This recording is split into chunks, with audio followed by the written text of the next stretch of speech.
Oh, we are live.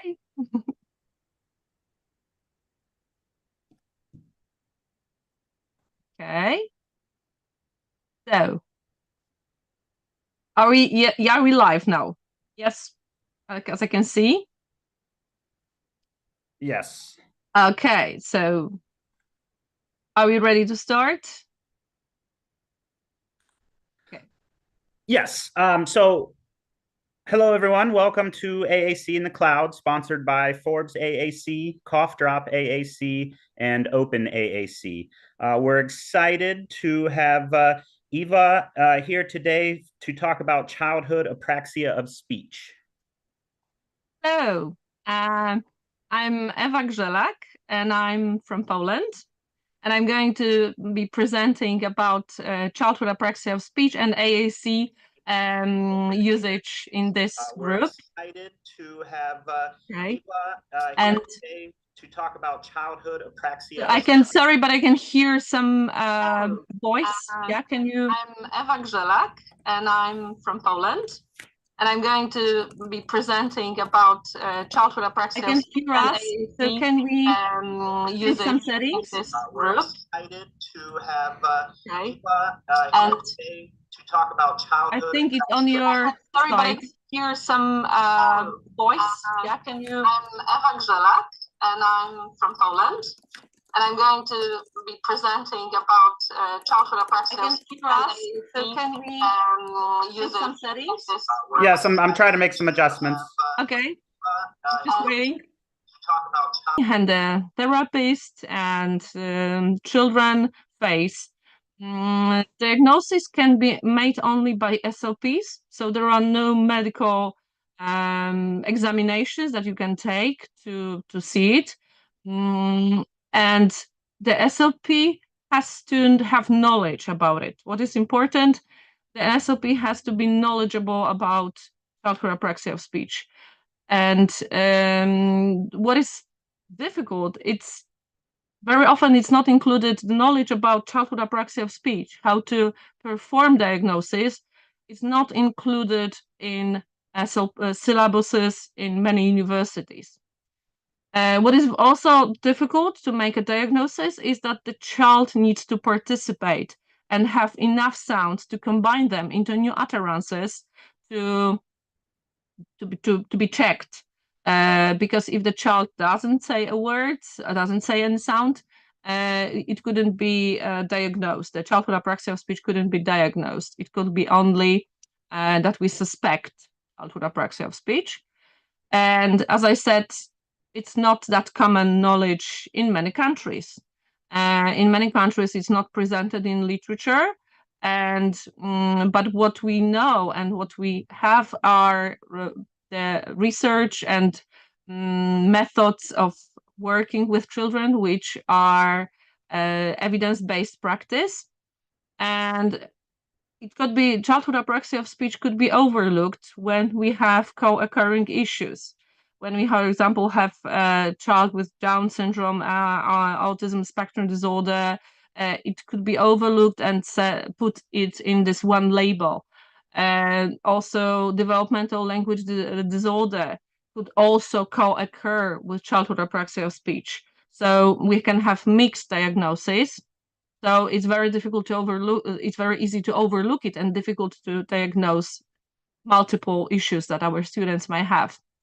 And SLPs who work with children with childhood apraxia of speech should know how to implement AAC. And it's also it could be difficult for families to find as a childhood apraxia of speech specialist who has the same level of knowledge with about AAC. And at the end, I will tell you what I think would be the best, what we can do in such a situation, and what is practical, what could be done in this case. Therapy. Very quickly about therapy, because I don't want to promote any particular therapy, but what is most important, don't chop the words into syllables, because prosody is the key issue in childhood apraxia of speech, because speech is flowing, moving from one sound to other sound.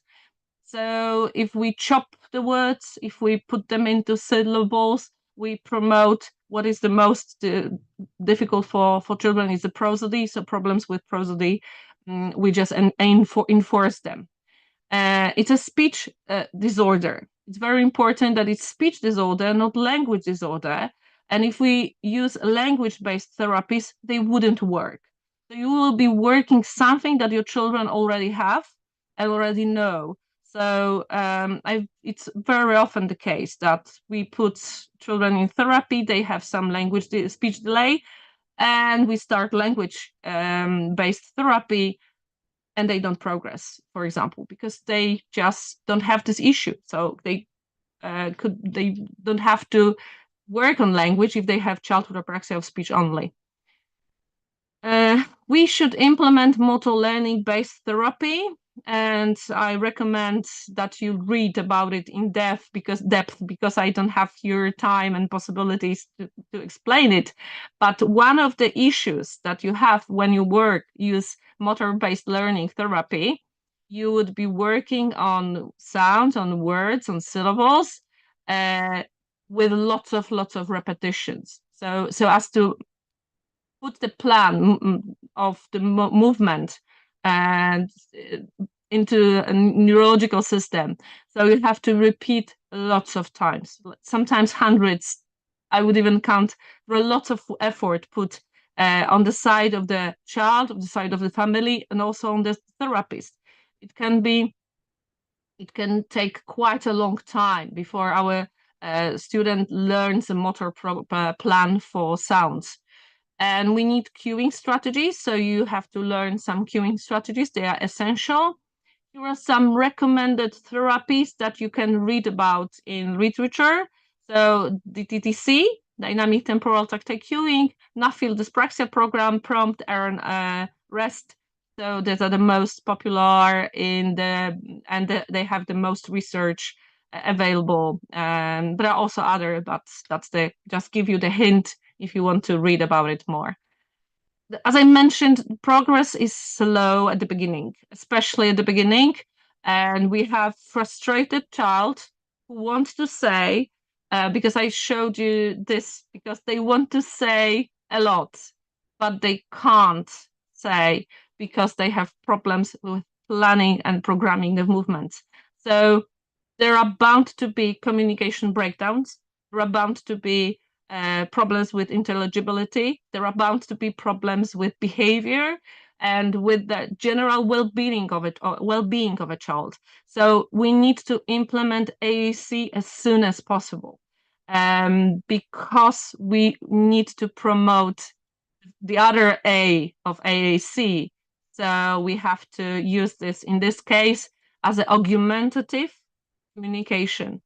And that's very important because, as we said, it's a non-speaking or child having problem with speaking, not with the language, not with the thinking, with the pragmatic skills. The issue is that their speech is not good enough, not perfect enough to be only one source of communicating, only one that they can rely on, because speech is unreliable. One day they can say a word, maybe in therapy they just go brilliant, and there are 5 minutes later and they just don't know how to say the word, and it's highly frustrating. And that's why AAC is a must in this group. Just to remind the most classic research in our field, AAC doesn't hinder speech. So I have lots of students who I introduced the AAC. I introduced into AAC too, and they had some words. They communicated, but their speech was unintelligible.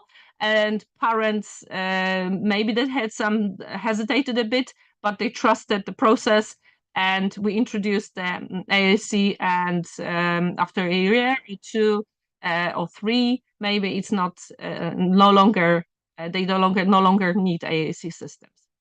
Why AAC supports speech and language development? One of the here I have those three key issues.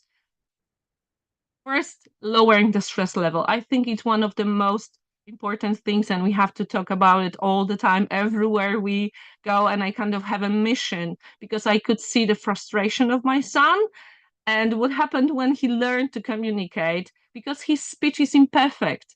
His speech, he tries, he attempts to say the word, but his motor planning is not there yet. So, so as not to discourage the child to take attempts at speaking, AAC has to serve as a safety net, and it will lower the stress. So one day our children will just drop the use of AAC if they don't need it anymore, but they can rely on it when they have, for example, perform worse, because sometimes they perform better, sometimes worse, when with their speech.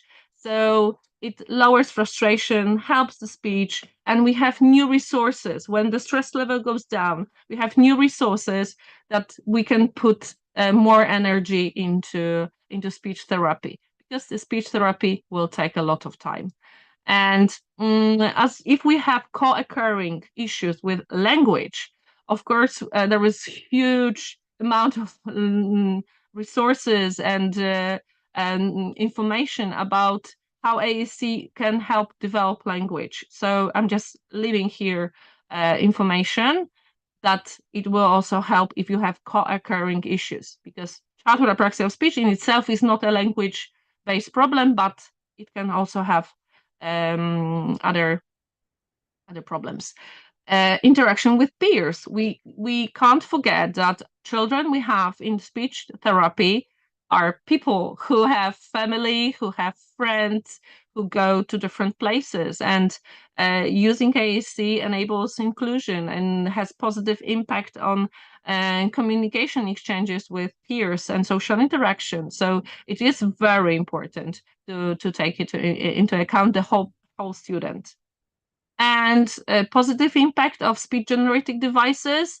There is like some myth, maybe sometimes, oh, it will make my child lazy, but we have to change the perspective into voice output being extra auditory input for my child. And there is some research about the positive impact of speech generating devices on phonological awareness. And we can also say that it will help in increase. There are some increases in speech production, faster vocabulary acquisition. Generally, in childhood apraxia of speech group, we have increase in motivation and communication when students use AAC.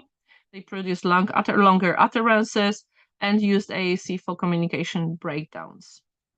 So every situation can be a learning opportunity. That's what I think, what I believe, what I use, and what I tell parents of my students, of children that I have in my therapy. Because if we use AAC everywhere, we have extra practice. And using AAC, we can also work on sounds, as I will show you in a second. And it's easier, it's technically easier for families if we educate, if we show how to use the device, how to use the AAC boards and everything that we implement. What is really, really important, that we can't make AAC feel like a work or task, that we can't say, let's work on your AAC, but we have, because, and the other thing is that we can't use AAC only in situation when there is a communication breakdown. It's very, very important not to use it only in those situations.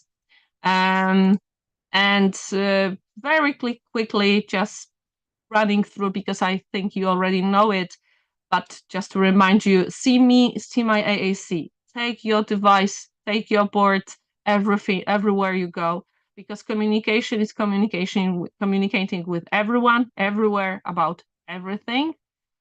Here is my son, and he was communicating in three modes, because when he saw hamburger with eggs, he wanted to say, he said it on his device, he said it with his mouth, and he also pointed at the menu. So he wanted to communicate so much about it. And as you can see, We take it everywhere. Everywhere we go, there is this speech generating device with my son.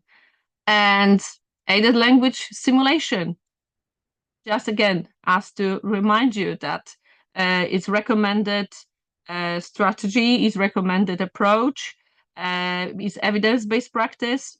It's saying the word in the context, using the symbol or the sign in a natural context, in a meaningful to a child. And we don't require to imitate, to repeat. It's not the modeling in a terms of therapy that I do, you repeat. It's in terms of language acquisition. We want to follow the language acquisition pattern of a typically developing child. And we also have to limit asking questions. The thing that I see in therapy is asking questions, using the device, using the AAC as something that we use only question to our students. So we have to limit asking question and use other language functions, other communication functions. A short video of my son on a tram stop. Okej, tramwaj, ale ty mnie chcesz spytać pewnie, kiedy on będzie. No kiedy ten tramwaj? Kiedy? No, kiedy ten tramwaj? Kiedy tramwaj? Kiedy ten tramwaj? No, tak, jesteśmy na przystanku. So we are in a natural situation. He is waiting for a tram. He put a symbol tram, and I expanded, and I said, oh, maybe you want to ask me when there is going to be a train. So when tram was the sentence. I modeled when. So I used aided language simulation with scaffolding, and I extended his utterance, because we also have to work. My son has childhood apraxia of speech, autism disorder, the autism spectrum disorder, and intellectual disability. So we have to work on many levels also. Well, a quick word about vocabulary. If you introduce to basic AAC, it will be rejected. Because, as I started, if it's childhood apraxia of speech, so its language is intact, and if you introduce to child with childhood apraxia of speech simplistic symbols, too few symbols, it will be rejected. So we have to go big. We have to have robust vocabulary. We have to have different. We have to have verbs, adjectives, prepositions, core vocabulary. The importance of teaching core vocabulary we have to use for different communicative functions.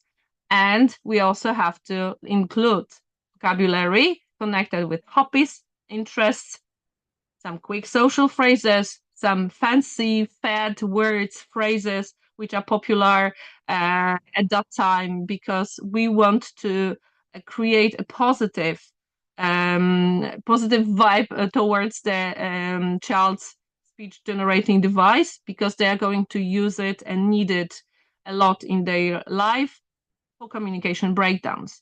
Because as I mentioned previously, this is a problem with planning and programming movements. So there will be more to say and very little abilities at the very beginning. So we have to work along with AAC. We have to honor all communication attempts. Multimodal communication is very important. Instead of saying, say it with your talker, I say, I can hear you want to tell me something. Let me help you.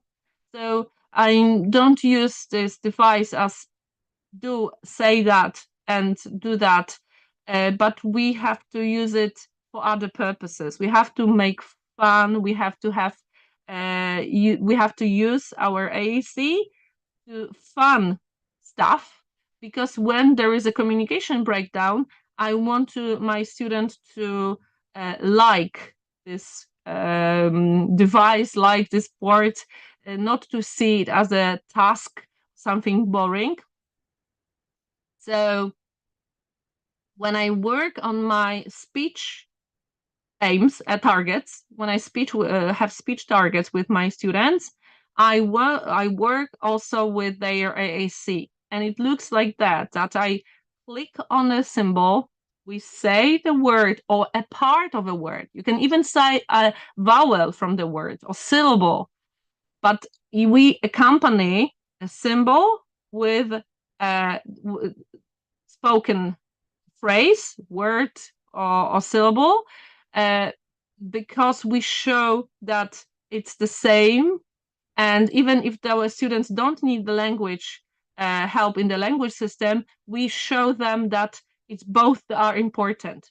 Because subconsciously, what happens in many cases is that we leave aside AAC and we have a separate part of a session for speech task and separate for AAC.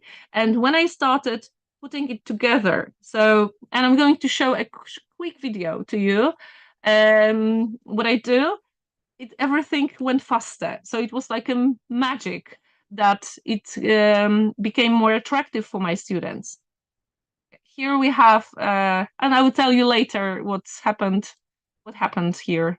Zobacz. Tutaj mamy, ja mu wsadzę mu, słuchaj, ja myślę, że ja mu wsadzę ucho. Ucho. Proszę bardzo, wsadzasz ucho. Gdzie? Tu. Tu? No, ja cię sunę. Ale jazda. Jest, no. Ucho. Zgadza się. Teraz masz buzię. Usta. To są usta. Gdzie? Gdzie? Tu. Tu. Usta. U. Kuba. U. Świetnie. So as you could hear probably, Boy produced from my targets, he produced only u, because we had ucho, which in Polish is ear, and he said u, and I told him to say u, but I clicked this picture, the symbol of ear, and I told him mouth, which is in Polish usta, and we went u. So he also had some words, as you could hear, if you listen to, you could hear that he said something, and some words that he came with, because in childhood apraxia of speech, you can also have some vocabulary which was previously learned by the child and they know it by heart. So he said some phrases to me, and we use multimodal communication in this way. So even if I work on only one sound, on a syllable, on a part of a sound, or one word, I illustrated is with a linguistic material, with communication, and it's more attractive than just working on oo, ba, ma, or whatever. If it's part of a word and you can see it and it's fun, because we played here with toys that he liked. Children with childhood apraxia of speech often have problem with accepting AAC systems and often try to abandon their AAC systems very quickly. I think it's because of the key issue. They have language, they have communicative intent, they want to say, they want to talk, but they can't because they have problems with planning and programming speech. That's why we have to be like a PR specialist of our AAC. We have to make it fun. We have to make it more interesting. I here have also a changing role of childhood apraxia of speech, of AAC. As the child progresses, they will use less and less of their AAC system, and it's also important to know it.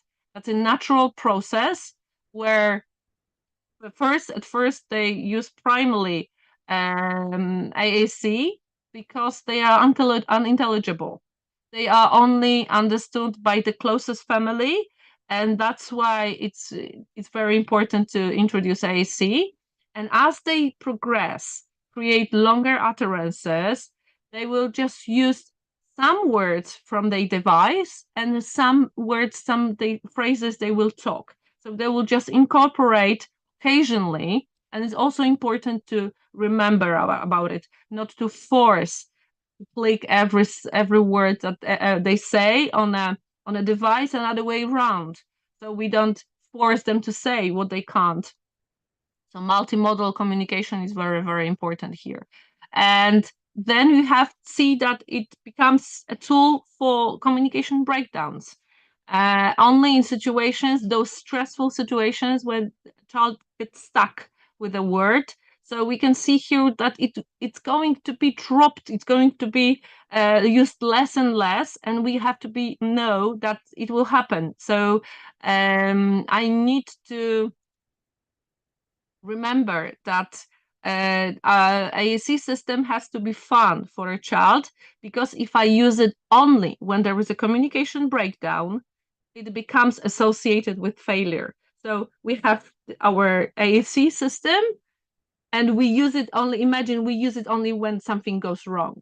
So you just simply associate it with a bad situation, with difficult situations for the students. So but we need it because it's going to clear, it's going to help our students to say what they want. So what I recommend is make AAC system fun. We need to be as fun as possible, because even if they maybe don't need to use, because they can communicate with different modes, I recommend finding something that your student, your child likes, and putting your AAC in this situation. So we want to create this association. We had previously, as I showed you, a failure and usage of AAC, and I could see it with my students. And we have now fun, a use of AAC. So I wanted to be associated in such situation. For my son, is ordering food, cooking, everything connected with food. He loves his food. He also likes watching films and cartoons. So it definitely talking about a character from a book, reading a book, playing games, watching family photos, creating a book, special book about me, cooking, planning a day trip, whatever brings joy to you. Here is a video that I got from my student's mother, and she's now with her. My student is with her dog, and she gives short commands to a dog, and she repeats after her speech generating device. Tak? Siad. Daj mu, rzuć mu. Możesz mu rzucić. Okej. Proszę. Teraz co mu powiedzieć? Ja przytrzymam ci, żeby on ci mógł ten podać. Łata. Pata. Pata. Jeszcze raz. Siad łata. Łata. No, oddaję ci łapkę, tak. No, teraz mu rzuć. Pięknie. It's one of my favorite videos, and you can find it also on my social media, because girl wants to repeat after her device, after her movie. The dog wants to get food, but he wants the command, to understand the command. A girl tries to correct herself because she changes the way she says a word. It's also specific about total apraxia of speech, that mistakes are not consistent. And I love generally how much fun they have in this situation. Observe your child, likes, interests, jokes, pranks. I highly recommend checking resources by Lauren Anders, and she has she presented in AAC in the Cloud in previous years. She is my mentor. She's one of my mentors. She helped me when I wanted to introduce robust vocabulary app to my son, and I didn't know where to start. So she had a video, Make It Fun, and you will have lots of ideas how to make your AAC usage fun. We have to build a good relationship with our AAC system, because in situation when there will be problems with intelligibility, we need to use our device, because I can here have two terms. I'm going to present about it this year in Apraxia Kids. So it's just a preview, and that we have intelligibility and comprehensibility. So if we take comprehensibility, is simply it's a wider term, because maybe you don't understand someone's speech, but when you have some extra clues, some name of a category, you have some they repeat slower, they maybe use some gestures, they use some pictures, draw something. So if they use repair strategies, AAC repair strategies, you will understand this person better. And the whole literature that I found was aimed at dysarthric patient adults. But childhood apraxia of speech occurs from the birth, so it's child pediatric speech disorder. And I was thinking with my students how to make it fun, how to teach them repair strategies, but how to do it in a fun way. So I highly recommend using various defining games where you define something in other terms, in other words. Playing Guess Who. That's the one recommendation all students, my students get, parents get. Play games such as like charades. So you mime something and people try to guess it. Guess who am I? I have something in my secret bag and it is, and you give a name of a category. And I have here concept kids game. I can show you. I like this game a lot. Where on a board you use frames and you can talk about different animals using different categories. So it's also showing our students that they can say a word in a different way, because it's also a highly effective strategy for repairing communication breakdowns. And remember to make sure that you change roles, that it's not only the teaching receptive skills, but it also teaching child to produce, to explain. You can play in teams, but remember not to do it for a child, but to help them, to include them in a team work, to define a word, explain it in a different way, play it with the body. So, and incorporate your AAC into this. So if you present something, you give a category on your device, for example, on your board. Some examples of combining AAC with the speech, which are based on the AAC research and as well as my clinical practice. First, write down the target structures that you have in childhood apraxia of speech therapy. Find out where your child is. Sounds, syllables, syllable shapes, what they have in their repertoire, what they come to you with. Decide which words could be taught via both speech and AAC, which will be just approximation, which would be available to the child, which are in the zone of proximal development, which are appropriate for them. Decide why you choose this word, because we don't work on nonsense words. We don't work on words of low occurrence. Remember about teaching core vocabulary also in speech therapy. And think of a context of a game, of activity that you could use the words in. So always when I plan a session for my students, when I plan therapy for my students, I think both modalities. I think also about AAC, where I use it, how I use it, because I want to incorporate it. I can't create situation in which we leave AAC device aside and we work just on speech. I think it's a huge mistake. And I don't create separate speech session pages. That's very also important, because I want to teach my students where the words are on the device. I want to honor motor plan of vocabulary, as we all know, that helps learning vocabulary. And I don't create separate sessions speech therapy with Ewa, for example, I just use the words where they are in the student's device. I work on a meaningful context. I build sometimes activity around the word. I just invent activity for it. I teach them, I model the location on the AAC system. And you can also work on grammar literacy using AAC, as we all know.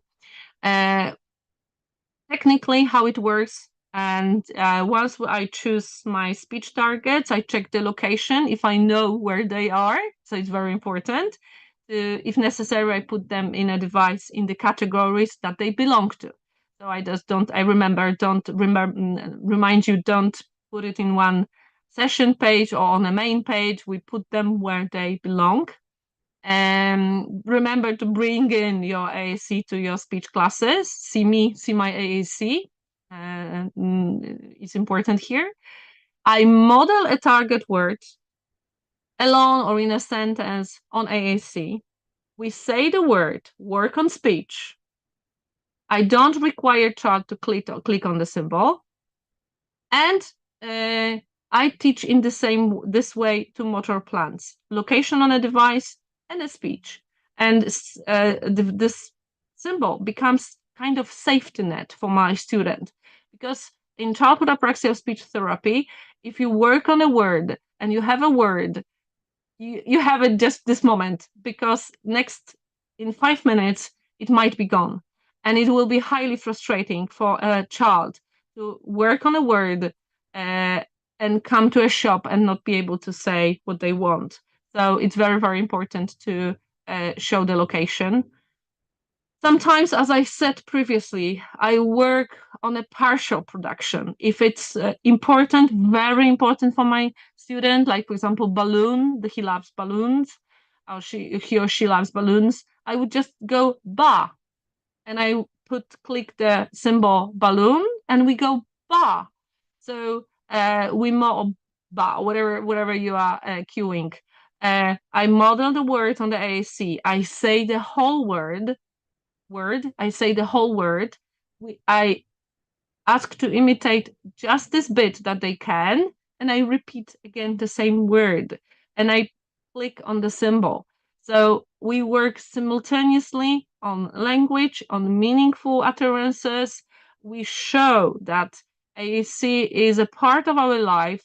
It's because, as I mentioned previously, there is going to be this urge to drop it, and students will drop it as quick as possible, but they will also have issues with intelligibility.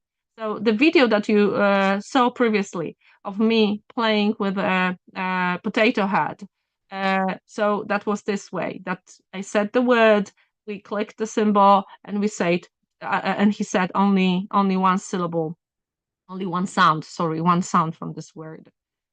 And just wrapping up, as I said in the beginning, so that's my SLP. So I imagine you might have an SLP who knows how to work with childhood apraxia of speech, but they are not AAC specialists.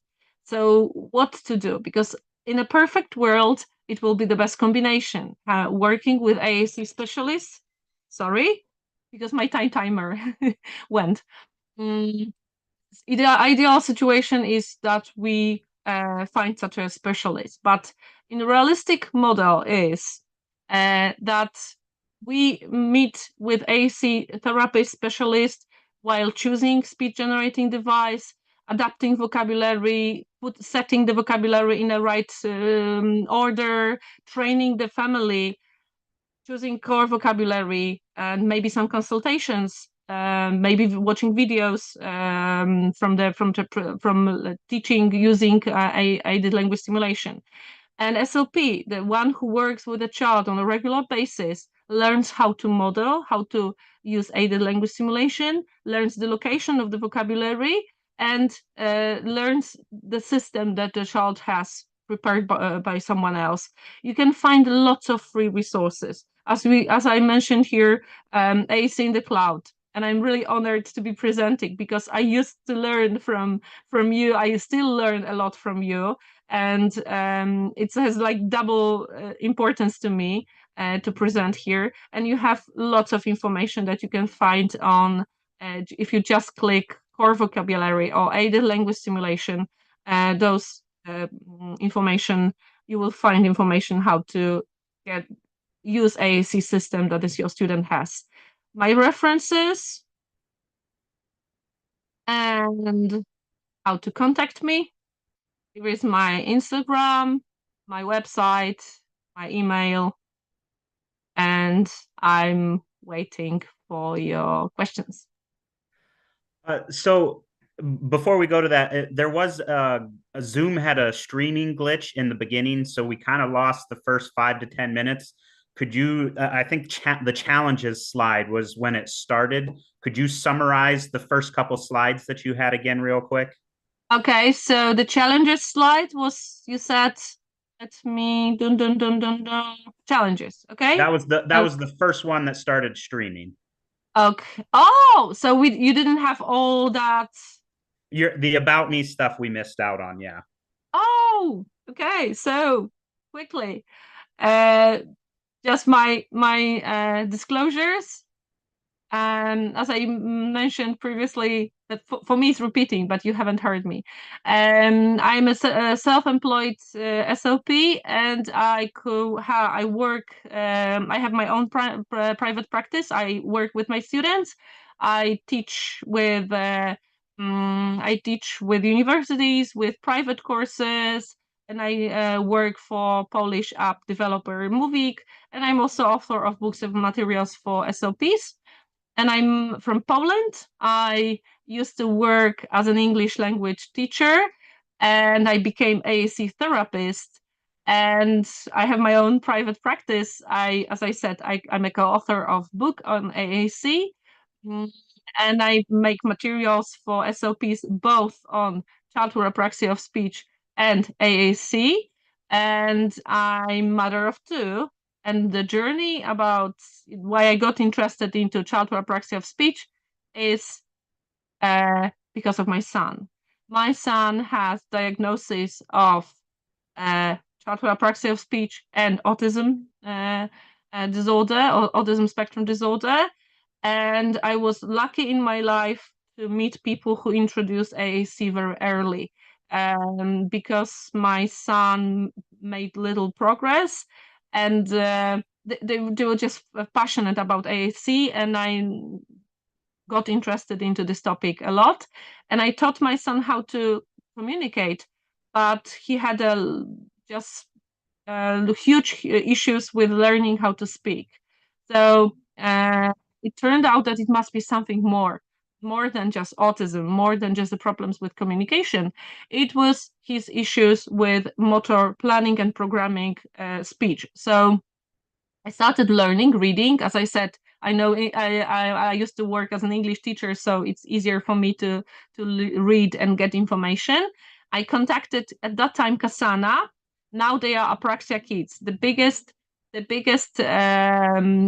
association, and which has research materials and help for students. And I highly recommend their website. They also organize conferences, and I learned from them, and I also have a chance to present, and I will be third time presenting this year, and I'm going to because I try to learn as much as possible as childhood apraxia of speech, because my son started making progress when we adapted right therapy.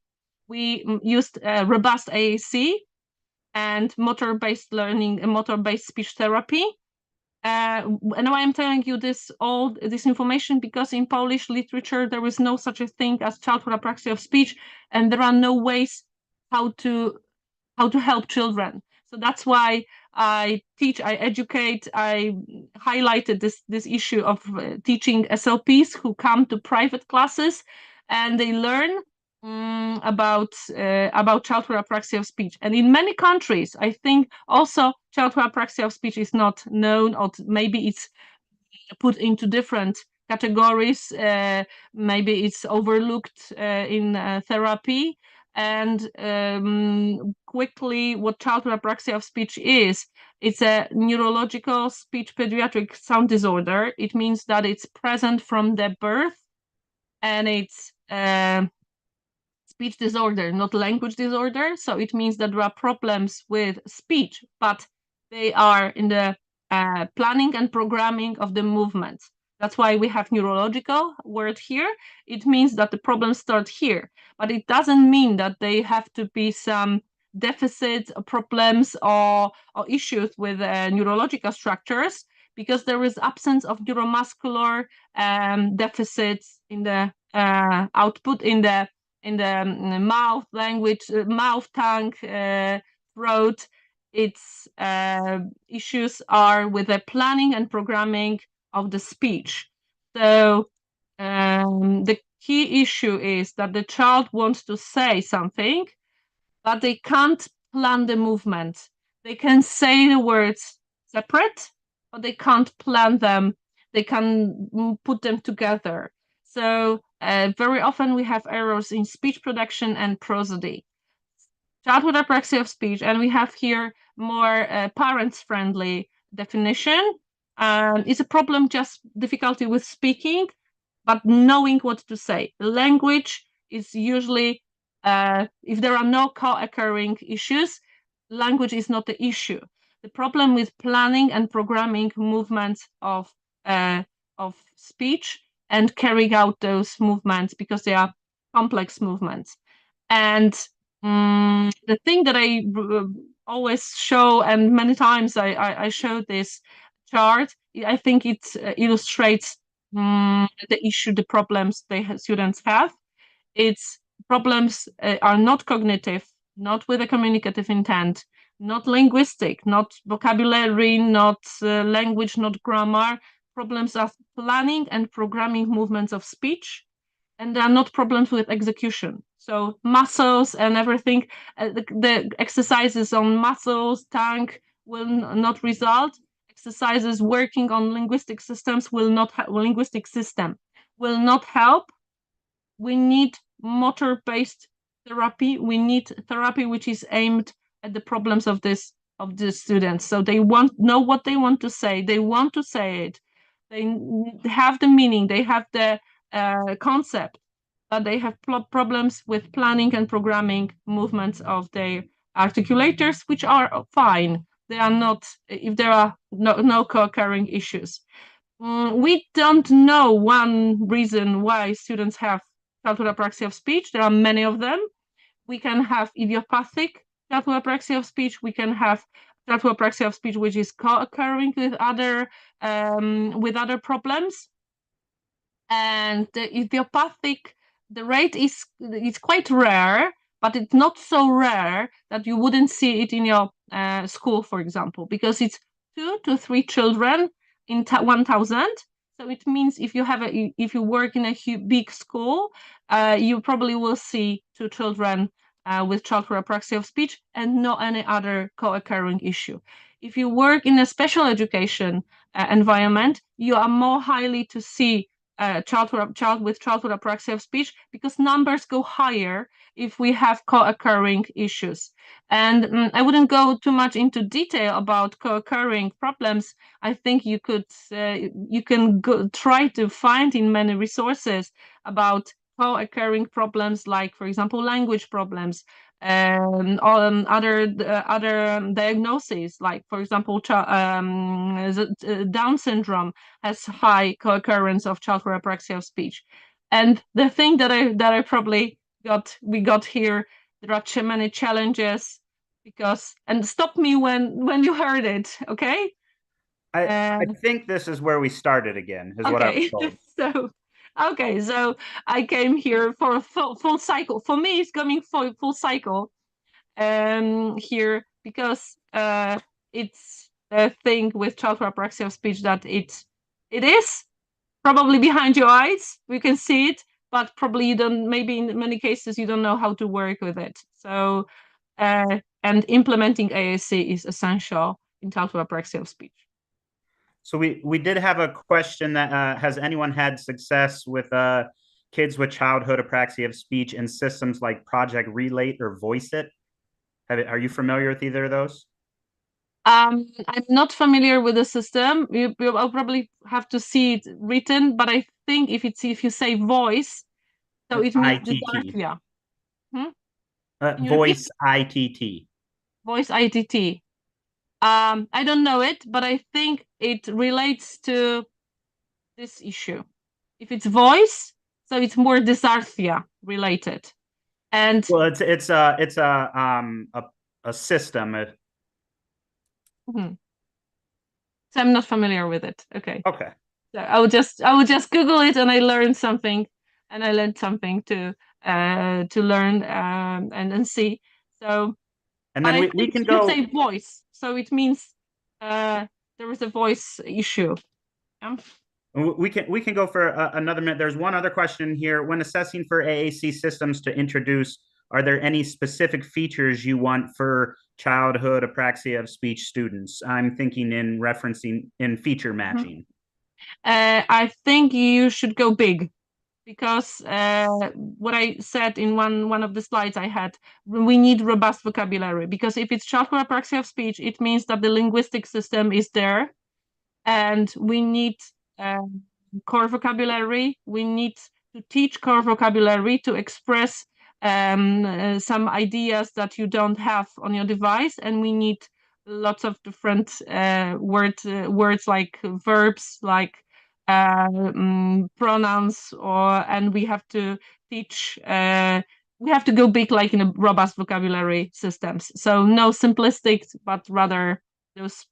But there are no like specific features. You have to probably test.